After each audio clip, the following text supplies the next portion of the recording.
your advantage is that you know right now at this exact moment that this person is looking for a solution. Yep. This will massively boost your initial contact rate. You have to assume they're being hammered with contacts from other people.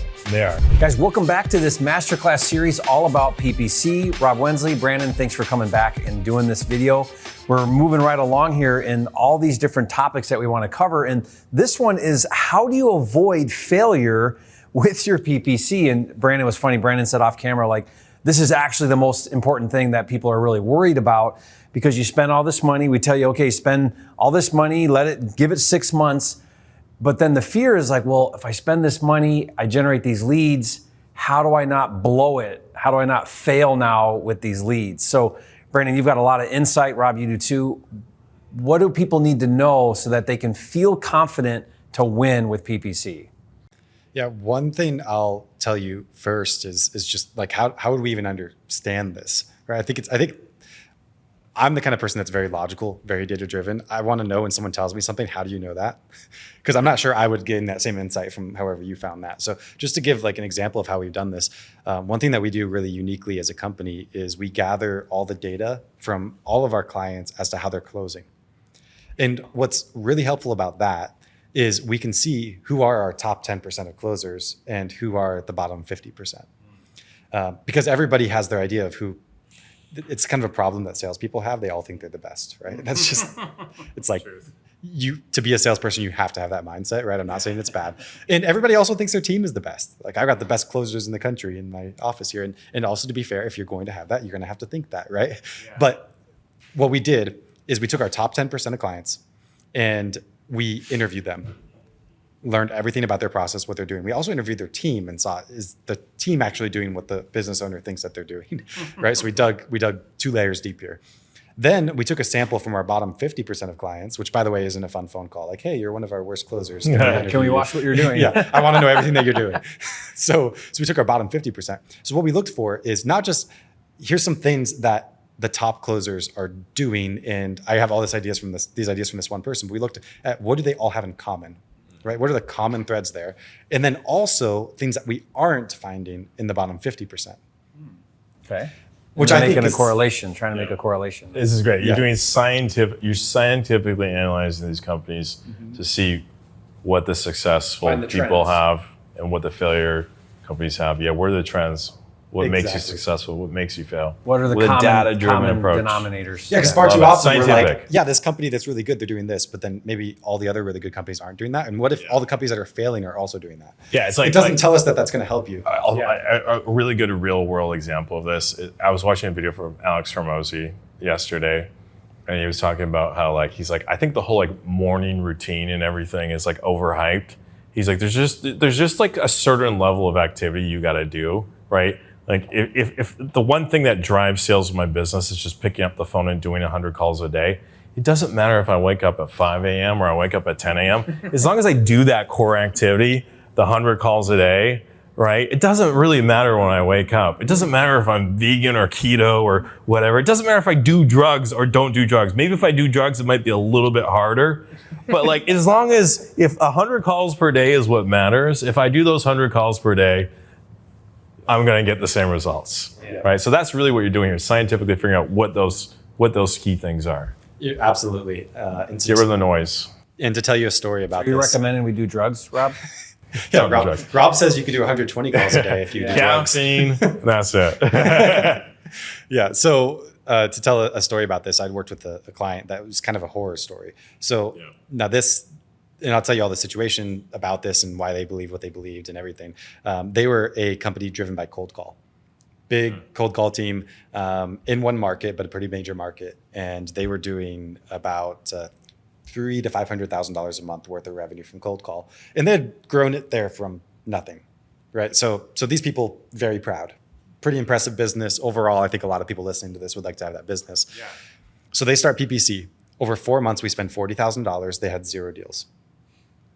So obviously they're calling me out. It was the leads.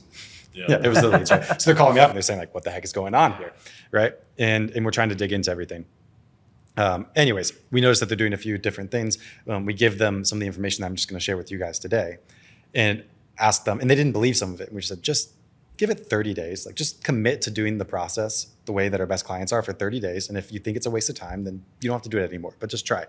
So anyways, the first 30 days goes well. We were looking at this 4 months later, we spent another 40 grand. And it's kind of interesting because it kind of mirrors the first 4 months, right? So now we spent another 40 grand. The number of leads, similar. This time they had 17 deals from the same number of leads. They had about $500,000 in revenue from that. So about $30,000 a deal and close to a 10x return on their ad spend. And they didn't change their marketing at all. But the reason I think this story is really interesting is because, of course, we can all be better closers, right? But they were already good closers. The difference, and that's kind of what they were saying to me, is they're like, we're closing all these other deals, so it can't be us, right? The difference was they didn't have processes built out specifically for inbound marketing in their company. Okay. Yeah, this is what we're talking about. Some other videos, like it's different. Someone that can close on an outbound text or call or close from a postcard, that sales process is completely different. Your business could be built completely around that. And then when you try to make this pivot to Google Ads, even if you have great salespeople, you could completely fail. So what I'm really curious though is what those processes are, because that's a huge difference. So I know whatever is coming next is going to be gold. So what was it? We basically distilled it into 3 things. Right, so we can talk about them one by one. And some of them you'll hear a lot of people talking about this, and it's common knowledge, and then others maybe not. The first one, pretty common knowledge, and the principle is urgency. Urgency is kind of what you were talking about in that previous video with Chris and his team that was used to taking cold calls, and they basically changed to a quicker sales cycle, and it worked better for them. And we could talk about some ways that, like, urgency overall is basically a mindset, right? It's like when a seller calls you, and instead of saying, "Can I come out buy on an appointment next week?" you say, "I'm on my way to your house right now. Is 20 minutes a good time for us to talk?" Right? It's a different level of like pushing things forward. The reason this is important is because when someone is at the point where they're reaching out to you after doing a Google search for a way to sell their house, it's usually because they're experiencing some pain right then.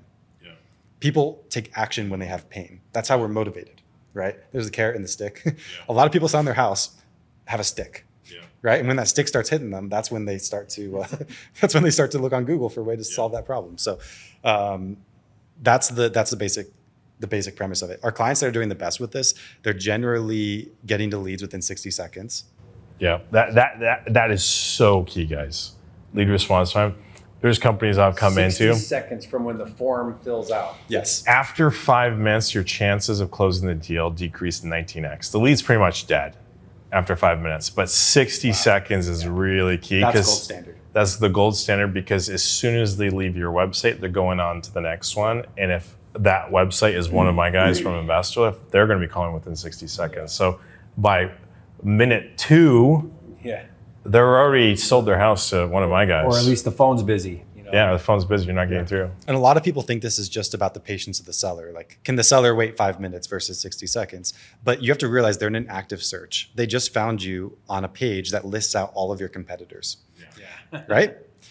So you actually decrease the number of people negotiating with the seller by being quick at the time that you get to them, because they could be reaching out to this person, then this person, then this person, and you might be in the middle there, and you can prevent everybody that they could reach out to after you, right? So you decrease the level of opportunity. So not only do we have a higher contact rate, a lot of people think it's just contact rate that matters, but also you have a higher opportunity close rate if you get to those leads quickly, because you have a greater chance that you made that first impression more quickly with someone. What we did on InvestorLift, because we believe in this so strongly, is we actually fired the lead into the CRM early in the process. We create the lead as soon as we get the contact info, and then we have this huge long form, like what's the condition of the property, how long are you looking, what's the reason for selling, what's your time frame of selling, all these different steps. So we try to get them while they're actually, before they even get to the end of the form, they're going to get a call. They're on step 7 of 10, and we're calling them.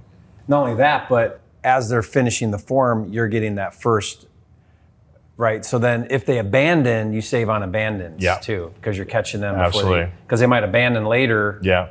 But there's only 30% that make it all the way through, but we're capturing everyone up front, so we don't really care. Yeah, I 100% agree with that. It's an awesome strategy. Your first step of your form should ask for the minimal information possible, enough so that you can call them, but then you have a long form after that keeps them busy. Because if you can keep them busy for 2 minutes, then you can call them. A lot of people think it's because you need all that information. No, that's why you're calling. We don't care. You'll get all that information on the phone call. We fire one API, we know bedroom, bathroom count, and square footage, but it keeps them on the form. Yeah, it absolutely does. So that's crazy important because that extends your runway basically. Another really important thing is the top performing teams are not just telling, this goes with anything in business. Number one problem I see, you ask the business owner, did you tell your team to get to leads within 60 seconds? Yes, I did. Are you guys doing it? Yes, we are. You dig into it. It's like, what about this lead where it took you 12 hours? What about this lead where it took you 5 hours? You got to track it. And salespeople, I don't think they're trying to lie, but they're just optimistic. I have never once seen a salesperson outperforming how long they say it takes them to contact leads. They'll all day long tell you it takes them 60 seconds and it's been 7 minutes, but they will never tell you it's been 5 minutes and they're generally at 60 seconds. Whatever they tell you is the best it's ever been. Yeah. Like the one lead. 100%. That's how so true. That's how it works. So you have to measure this and it should be objective. Right. So you should have a measurement in your CRM of how long is it taking us to contact new leads. And this doesn't mean that we had the CRM auto fire off an email or a text. That's good. Those are good ways to cut this down, is to have some automation. But a phone call, you should have somebody talking to the seller on a phone call within 60 seconds, ideally. Yeah. I'm going to give you guys one more ninja secret. This will massively boost your initial contact rate. So what we like to do is the contact information would come through and then we'd wait about 15 seconds just to make it seem like it was human based. But then what we do is, what happens when the contact information came in, it would round robin through our sales team and pick who was going to be the salesperson who was going to be assigned to based on their availability. So if they're ready to take inbound leads, they would be in the status of available. They're ready to go call this person right now. We'd pick one of them, and then what would happen is the system would programmatically send a text message to that motivated seller from the phone number that we're about to call them from. So we basically soft intro ourselves. Because think about all the inbound calls we get all the time. I get inbound calls from unknown numbers all day long. If that number is not saved in my phone, I am not responding. So our initial contact rate, we're like, wow, we got our time down to under 60 seconds. And that more than tripled the results that we're getting from the exact same marketing spend. How do we take it to the next level? Oh, well, sometimes because we have unknown numbers, people aren't answering the phone. We tried double dialing. That boosted a little bit. We're like, let's do a soft intro. So if you submitted a lead form, hey, I want to sell my house, you get a text from me, hey, this is Robert from House Buyers of America. I saw you request an offer on 123 Main Street. I'm going to call you in a minute from this number. Is now a good time? ? Programmatically sent. The salesperson doesn't need to do anything, but now you're actually jumping to their phone in the first 15 seconds. Mm-hmm. And then what happens is now they know which phone number you're calling them from. And you can hire... And some phones will even say maybe Robert Wensley. When the exactly. Yeah. Make sure you have their caller IDs registered, all these small details. Have your caller IDs registered, programmatically send a text message, and monitor the initial response time on those leads. And then the other thing is to have after hours response service, like Pat Live or something that when your team's not in the office, someone else is still calling. Those 4 things are so critical, because if you're not doing them and you're going up against a guy like me that is doing them, you don't stand a chance. Yeah. Well, it builds their confidence in you as a company, right? I reached out to this company, they were prompt. So if I'm thinking, well, what if the deal's going sideways? Am I going to be able to get a hold of this company the day before closing? I'm probably a lot more confident in that if they were quick to get a hold of me right at the beginning. So I agree with everything you said. Urgency is also a mindset that extends beyond the very first call, right? Like our clients that are performing best, they're usually you measure 2 different things. The number 1 is how many gross touches you have. And number 2 is how many unique touches. So I could, for example, double dial you right now and then leave a voicemail and then send a text message saying, hey, I just called you. That's 4 gross touches. It's 1 unique touch, right? So most companies that are doing really well, they're going to have somewhere between 10 and 14 gross touches each day, maybe 4 unique touches at the very beginning, and then you kind of slowly trail it off. And there's we're going to put a link in this to something we call a PPC toolkit, just some resources. One of the things in there is a course, and actually lays out a table of like within the first 24 hours, exactly what contacts should you make. Within the first 7 days, exactly what contacts should you make. Guys, that's going to be absolutely gold. Yeah. That alone. So and it talks about all these principles more in depth with some like visuals and everything. So I definitely think checking that out is good. But that's an example of like the principle of urgency, right? Like, for example, in your situation with Chris, maybe he was calling the leads immediately, but even the mindset of the acquisitions person that I have to close this deal now is different. And you just have to assume, like, it's not like you're not going to get deals in 3 months from these leads, but you have to realize that on average, they're going to be more ready to move. You know, the other thing with that too is that leads right into the one call close strategy too. And what I've seen, like I'm seeing this with some of my partners who are more doing relationship marketing, where for them it's natural to do lots of follow-up calls. So they're okay to say, okay, great, I'll call you back later kind of thing. And like that's to them, that's part of the process. Whereas this is more like, no, you're going to stay on the phone. I'm going to send you the offer. We're going to go over it right now. We're going to do this right now. Yeah. And that's more, there's some strategy around that, but it's also more of a mindset of, no, this isn't going to be a lot of follow-up. We're going to do this right now. And that's a change in the way you think about that lead. You have to assume they're being hammered with contacts from other people. They are. So that's where, like, just the fact that you agreed to this price and I didn't send you the contract while we were on the phone means that in the 5 minutes that I think I'll be okay, someone else could call you and you could talk to them and they could say, well, what were they going to offer you? And get into the whole thing and break apart your deal. And if you're watching this and you're thinking, oh, they're not getting hammered that much, here's a little ninja tactic strategy that we used to use when we're thinking about going into new markets. So a lot of people look at the cost per click, the cost per whatever. And what we would do is we would come in, when we're analyzing a market, we would come in as on every single search term. What we would do is we'd look at who showed up in the search results, and then we would submit fake lead requests to every single company that showed up. And we would pretend, we'd role play that we're a motivated seller, and we'd analyze the strength of their follow-up. Look at all their follow-up emails, their follow-up text messages, their call sequencing. How good are their salespeople? When we throw them different objections, are they able to overcome those objections, yes or no? And we basically see how strong or weak the other competitors competing against us on Google were before we decide to go invest $10,000 a month over the next 6 months on this new marketing channel. You say it sounds evil, but like for me, it's actually just a no-brainer. Right? If I come in and like everyone's really weak, screws up Brandon's numbers though. Yeah, if it's really weak, like, just don't click on any of my clients. Yeah. That's all I ask. But you can tell a lot. But what's interesting though is a lot of times most guys are pretty dialed in, and you get bombarded.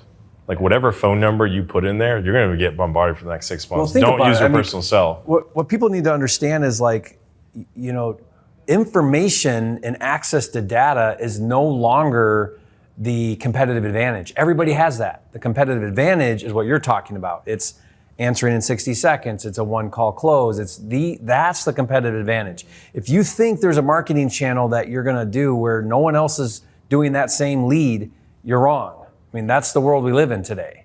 Yeah. Chances are some of the people calling them are even cold calling them at that time, right? Yeah, because they're probably on a pre-foreclosure list from 6 months ago. Your advantage is that you know right now at this exact moment that this person is looking for a solution. Interest. Yep. Right?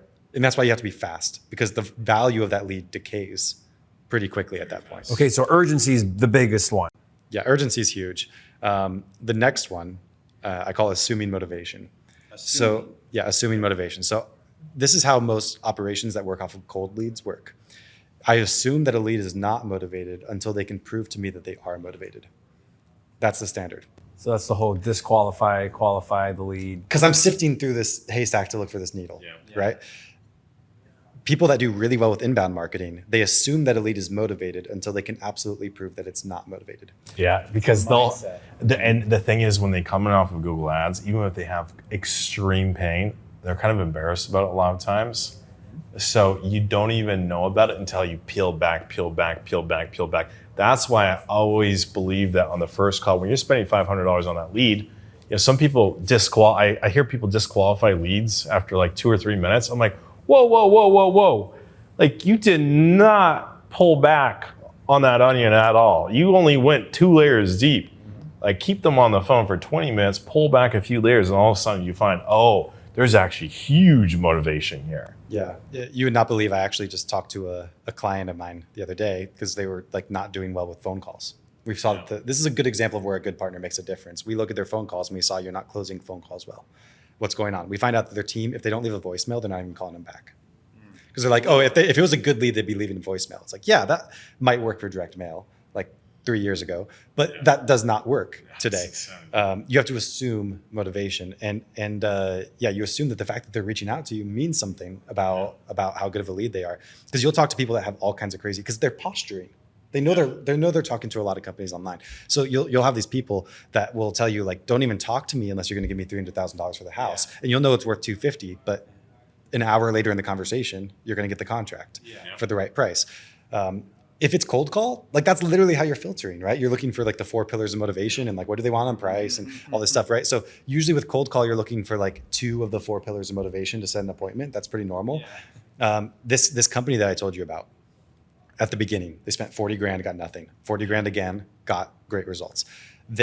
For all their cold call leads, they would qualify based on 2 pillars of motivation. And if you're not familiar with that, you can look up like the 4 pillars of motivation. Yeah, we talk about it a lot. Yeah. Okay. Yeah, it's very, very well-known strategy. They were doing the same for their PPC leads, and a lot of them just weren't getting to appointments. What they did is they changed, so they would average 5 appointments per contract. They changed their PPC qualification to just, are you willing to sell your house and talk to us about it? Literally nothing else. Guess how many appointments per contract they average on PPC? It was 5. So if they qualified the leads by the exact same standards, then they would close at a really high rate. But if they qualified the leads by extremely loose standards, then they would actually close at the same rate. Because the fact that it was coming from PPC was qualification. Already qualified them. They're already qualified. They're in other words searching one of your keywords. Now, here's how it goes. Here's an example of how the noobs screw up on this. They run their Google Ads campaign. The lead comes in. You know you can offer $250. The motivated seller says, yeah. They get on the phone. They spend the first 2 or 3 minutes not even peeling back the onion on motivation, but talking about the property. How many beds do you have? How many baths do you have? What's the condition of the roof? I remember during Closers Olympics, I saw some guys doing this. I'm like, oh my, this is such a waste of time. The property does not matter. All that matters is the situation. What is the situation? Who cares about the property? And they were all PPC. That's why RJ Bates does so well, because he doesn't care. Because about the property. they're inbound, right? They're PPC leads. Yeah. Of course they want to sell. What's your price is in like the first 60 seconds, Like we already know you're motivated. We don't need to go through all that. But the big thing too is they'll get through all of that, and then you're going to be at 250. They say 300, and they say, sorry, we're going to be too far off. Now, what I always taught my sales team, I'm like, it doesn't matter how much they ask.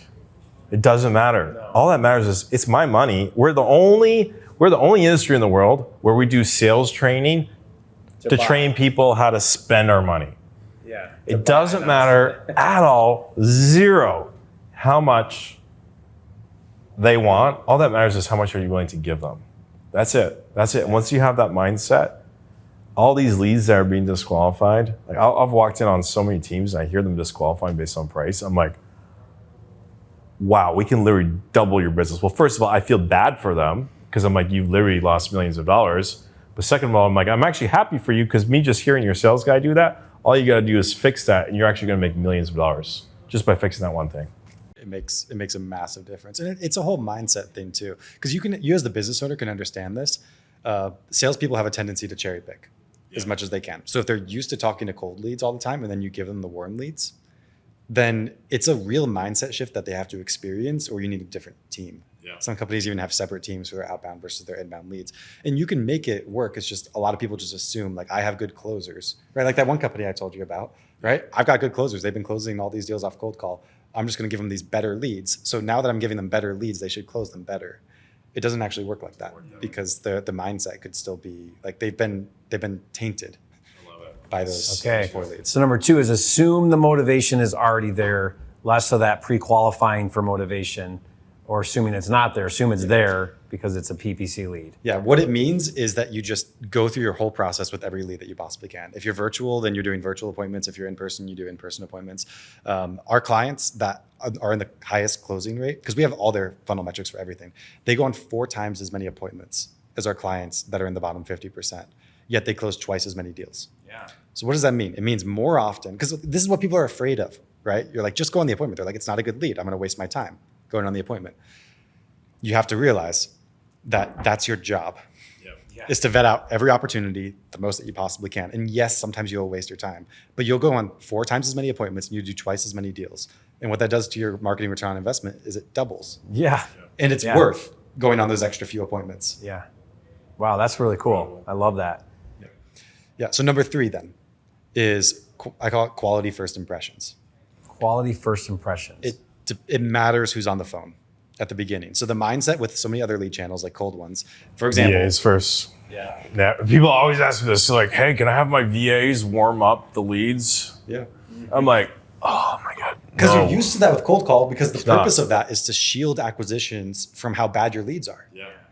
Which you have to do with other channels. You have to know your channels. But here's the thing. Everybody, and we feel this in acquisitions, right? When you get the contract, you feel like when they sign that contract, that's when I won the deal. That's not when you win the deal. You won the deal in the first 2 minutes of the phone call when you made the seller emotionally decide that they want to sell their house to you. Yeah. And we've all been through this in terms of our purchasing decisions, right? You're going through different options, and you, at some point early on, often find the option that you're going to end up going with. And then in your mind, you're basically comparing everything else to that. And you're trying to find logical ways to justify why that is the right option for you.